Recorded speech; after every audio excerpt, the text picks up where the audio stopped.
I actually think that what this bill did was kill the idea of a carbon tax. I think it makes it completely unimportant and it'll never see the light of day. Why? I think it's because in the absence of what we did in the IRA, there wasn't a clear way of doing exactly what you said, which is letting people figure out what the equivalent trading price would be for burning a pound of coal versus, generating the energy needed to run something off of nuclear. There was no market clearing function for that. And the reason is because you couldn't get an equivalent amount of capacity effectively available online so that they could compete one for one. What we did through this IRA was essentially use money to create so many subsidies and then to also greenlight the way that incremental fossil fuel projects would come to market so that now they actually going to be put on a level playing field in the broad open market so that they can compete. When that happens, I think you will make those trade-offs better yourself.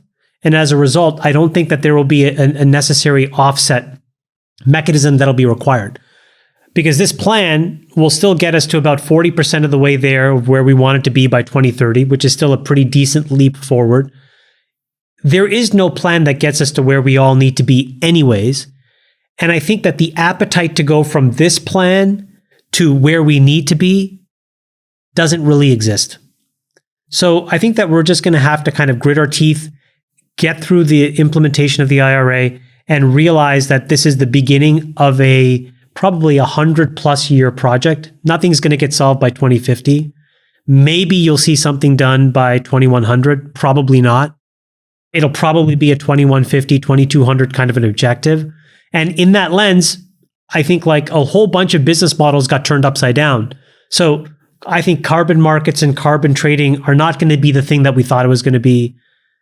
I think stuff like direct air capture, again, are going to be toy projects off to the side. I don't think that those are not going to be credible businesses like we thought they were going to be. Instead, the raw tonnage of dollars will do what America was able to do for solar and PV over 2000 to 2022, which is just crush the cost per watt into the pennies so that it can be equivalent to hydro, coal, and nuclear, and put everything on a level playing field and then allow the market to figure it out.